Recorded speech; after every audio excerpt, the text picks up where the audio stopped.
El pensamiento reversible. Buen día. El día de hoy vamos a estar hablando de este concepto que básicamente definió Jean Piaget como reversibilidad. Muy interesantemente se me hace la parte de la etapa preoperacional de Piaget. Justamente pensemos en un niño de 5 años en donde tiene justamente todas estas habilidades o va desarrollando las habilidades simbólicas. Es decir, yo diría que es como una forma de pensamiento abstracto, pero no todavía llegando ahí, sino que sí tiene que haber una asociación, pero sería la etapa en la que, por ejemplo, yo puedo decir, imagínense que este es un ratón y y acá es una serpiente, ¿no? Y entonces empiezan a interactuar. Entonces, esa forma de imaginación, de simbolizar la vida de alguna forma es la etapa preoperacional. Obviamente ahí hay más características, pero también tiene muchas, podemos decirlo en términos de maduración, muchas deficiencias. Es decir, en la etapa preoperacional, un niño de 5 años todavía no es capaz o no puede em, pensar o ver la vida de ciertas formas como un niño de 9 años, por ejemplo. Entonces, una de esas cuestiones es la reversibilidad, también otra es la categorización, otra también es la conservación. Y todo esto se demuestra empíricamente y científicamente, objetivamente, se demuestra con experimentos que llevó a cabo Jean Piaget, básicamente para mostrar cómo un niño de 5 años todavía no es capaz, estando en la etapa preoperacional, todavía no es capaz de distinguir entre lo que algo es por dentro, por así decirlo, que Piaget lo identifica como la identidad de algo, y la apariencia, la superficialidad. También solamente llega a entender las cuestiones en una dimensión y no en dos o tres dimensiones. Esto se ve con experimentos como em, los de los vasos o los tubos, en donde hay un vaso más ancho y entonces cree el niño que hay menos líquido porque está viendo solamente la altura y no considerando, por ejemplo, la anchura, es decir, no ve que también ahí hay como diferencias. Entonces, bueno, pensando en el pensamiento reversible, muy interesantemente, vamos a definirlo y luego lo voy a conectar con la idea de planeación. Porque a mí lo que se me hace muy interesante de esta etapa es que, por ejemplo, el habla o el diálogo, el monólogo egocéntrico que se da también, son algunas cosas muy parecidas a como luego se dan en los adultos. O sea, yo siempre he pensado que muchas de las ideas de Piaget se pueden seguir aplicando en diferentes momentos a adultos. Es decir, los adultos luego tienen este diálogo en las redes sociales en donde cada quien está hablando de lo suyo y ni está escuchando ni poniendo atención a lo que los otros dicen. A veces ni siquiera ponen atención a lo que ellos mismos dicen, o sea, no siguen una línea de pensamiento coherente cuando inicié hablando de esto y termino hablando de otra cosa. Es decir, no termino la primera idea, ya inicié o abrí, como dicen en el internet, abrí otras pestañas, ¿no? Yo lo hago también, creo que ahorita lo acabo de hacer, pero a lo que me refiero es en cuestiones, por ejemplo, de debate, ¿no? O de réplica. Ahí creo que sí es importante contraargumentar el punto y definir bien qué es lo que estás tratando de decir y regresar originalmente, como yo lo hago, regreso a la idea original, que es el pensamiento reversible en este caso. Bueno, lo voy a conectar entonces con la planeación, como dije, porque creo que ahí a muchas personas luego se les complica esta parte de autogestión, autoorganización u organización o planeación. Y yo supondría que tendría algo que ver con el pensamiento reversible. Entonces vamos a definirlo primero. El pensamiento reversible es la capacidad mental para razonar en ambos sentidos, seguir una secuencia de acciones o ideas y ser capaz de retomar eh, y ser capaz de retornar al punto de partida invirtiendo el proceso. Según la teoría de Jean Piaget, es una de las marcas principales de la inteligencia madura y del desarrollo cognitivo avanzado, que de hecho se destaca en las operaciones concretas, que sería la siguiente etapa. Más o menos cuando un niño tiene 7, 8, 9 años, inicia ya a tener esta capacidad de poder ver, no sé, pensemos en Tenet o en El origen no, Memento de Christopher Nolan, o pensemos en el viaje en el tiempo, ¿no? O sea, esta idea de que puedes regresar el tiempo, pero aplicada a la vida real. Ponían un ejemplo de una hoja, o vamos con un ejemplo como más impactante, una taza que se rompe, pero luego usas resistol como para restaurarla, ¿no? Entonces, incluso, no sé, en conflictos emocionales se puede decir, si te peleas con alguien y piensas que ya no puedes revertir eso, o sea, arreglarlo, restaurarlo, regresar, o sea, porque tiene que ver con todas estas implicaciones del rehacer, del de nuevo, con base a su etimología. Podemos decir que una persona puede sentir que no es capaz o no sabe que es capaz de poder arreglar las cosas, ¿no? Es decir, de que puedes, como el tiempo te adelanta, también puedes tú retrasarlo, es decir, regresarte, ir a la inversa. Otro ejemplo es con una hoja de papel que se rompe, una hoja de papel que se recorta y se tiran todos los papelitos, pero luego usas cinta o un billete también, por ejemplo, que se rompe y luego usas cinta para pegarlo y pues lo puedes utilizar, ¿no? O sea, en las relaciones también, si te peleas con alguien, como acabo de mencionar, puedes arreglar hablando, entonces puedes restaurar esa relación. Pensaba también en la ingeniería inversa.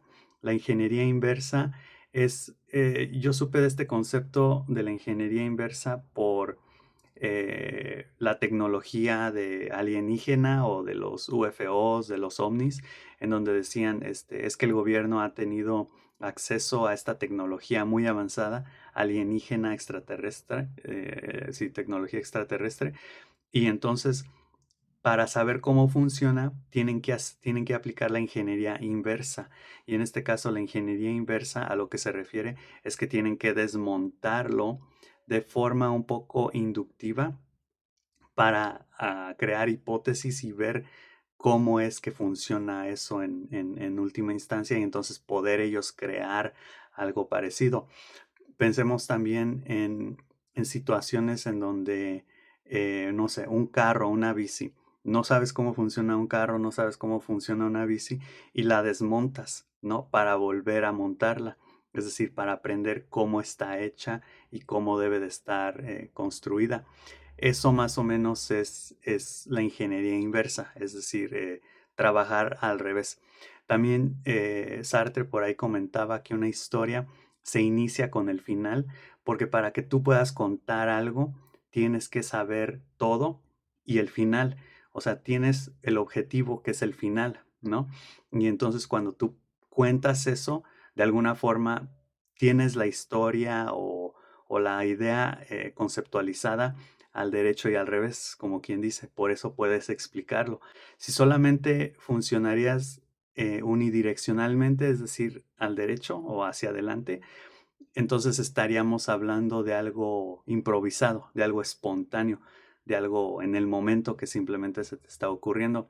Que podemos decir en un monólogo, por ejemplo, o incluso en un diálogo, puede haber la intención de finalidad y ese concepto de reversibilidad, pero también existe cierta espontaneidad, que es lo que se va dando en el momento, en el segundo tras segundo, que no está estrictamente planeado, por así decirlo.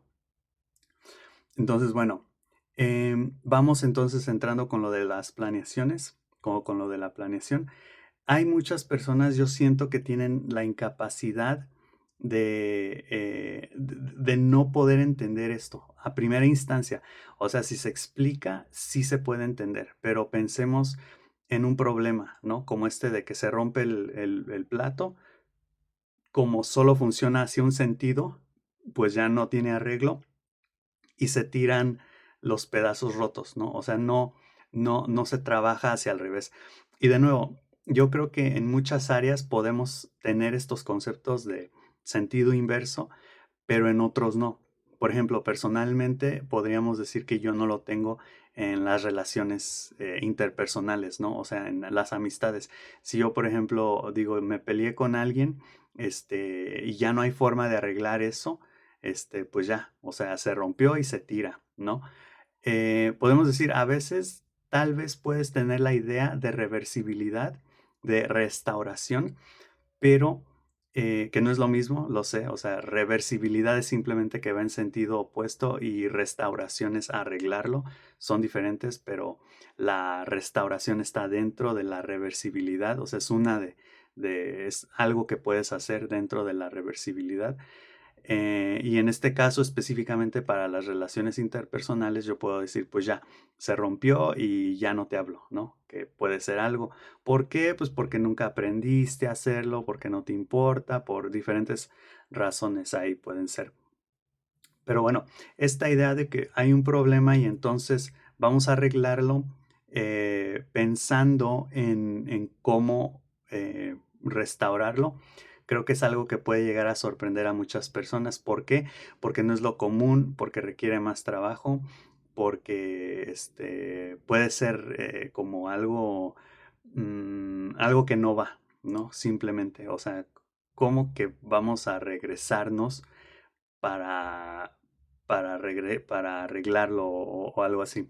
Entonces, bueno, aquí ya he empezado a dar indicios de la planeación. La planeación de cualquier índole requiere pensamiento reversible porque se inicia con el final o el objetivo y se trabaja de forma inversa o hacia atrás para averiguar los pasos que se tienen que seguir para llegar al objetivo. Todo esto se da en primera instancia de forma mental, cognoscente.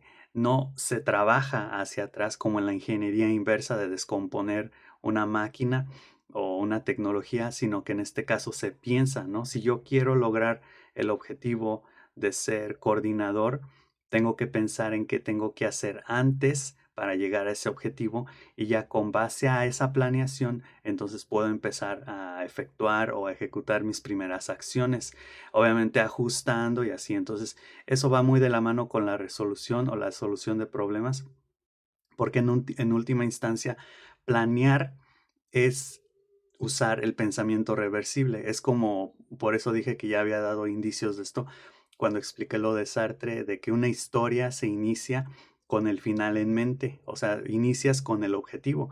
Iniciar una historia con el final en mente, con la moraleja o al punto que quieres hacer o llegar a, es empezar con el final y usar el pensamiento reversible. Lo cual yo diría a muchas personas no, o no les gusta hacer, o no tienen práctica, o no lo saben hacer, pero básicamente ahí es donde entraría el pensamiento reversible en la planeación también. Em, Como también el principio de causa-efecto, obviamente va ahí muy implícito porque tú dices, una cosa me va a llevar a otra y esa me va a llevar a otra y así sucesivamente hasta que llegue a mi objetivo. Si hago algo y me da otro resultado que me aleja de mi objetivo, entonces tengo que tener esa flexibilidad para ver cómo me vuelvo a meter a mi trayecto o modifico mi meta. Que luego por ahí decían, por ejemplo, si constantemente muevo la meta, pues eventualmente llego a mi meta, ¿no? Porque pues en ese caso no estarías obteniendo tu meta inicial, sino la meta que por chance o por cuestiones de la vida, en la meta a la que llegas al final. Entonces, ¿cuáles son los pasos que sigues, por ejemplo, para estudiar, para prepararte para tu día, para trabajar? Sería la pregunta para ir terminando esta idea, porque pues muchas veces si decimos, no, es que yo no tengo un plan, pues entonces, ¿cómo puedes aplicar el pensamiento reversible? ¿Cómo estás practicando esa idea de ir hacia adelante e ir hacia atrás mentalmente? No quiere decir que físicamente lo estés, no estás viajando en el tiempo, no te regresas en el tiempo, sino que simplemente es pensarlo de esa forma. hacia adelante y hacia atrás, ¿no? Y de nuevo, en diferentes campos, puede ser en el estudio, en el trabajo, en mis relaciones, en diferentes situaciones, o sea, ir hacia adelante e ir hacia atrás se me hace un concepto bastante interesante porque la planeación entonces requiere eso, requiere qué voy a hacer, cómo lo voy a hacer, para qué lo estoy haciendo, hacia dónde quiero llegar, ¿no? Y ya con base a ello, este, pues empiezo como a actuar, pero por así decirlo, me sé la historia, me sé los pasos al derecho y al revés, ¿no? Hacia adelante y hacia atrás.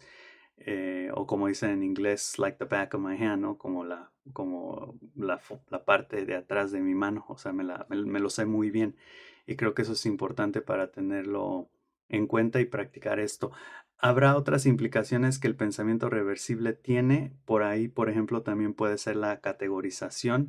Creo que comentaba en el libro que estoy leyendo, que es el de Psicología Educativa, de Anita Wofolk,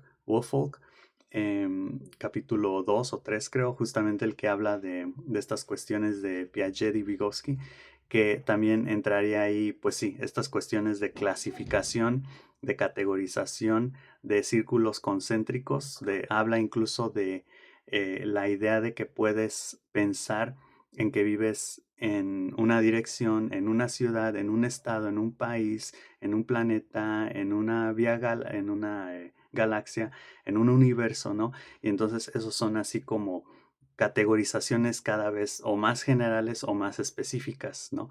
Este, para situarte. Porque de nuevo, los niños, por ejemplo, en la etapa preoperacional, no tienen esta idea de clasificación, os dicen, o estás en la Tierra o estás en México, o sea, no puedes estar en los dos lugares al mismo tiempo y no tienen esta idea de categorización.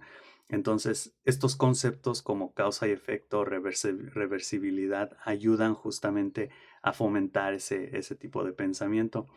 Y de nuevo, creo que llegan a ser herramientas que se pueden utilizar cuando uno quiere, por ejemplo, solucionar problemas o tiene diferentes cuestiones en la mente para solucionar. Entonces, bueno, creo que hasta aquí lo dejaremos y nos vemos en la próxima. Ok, bye.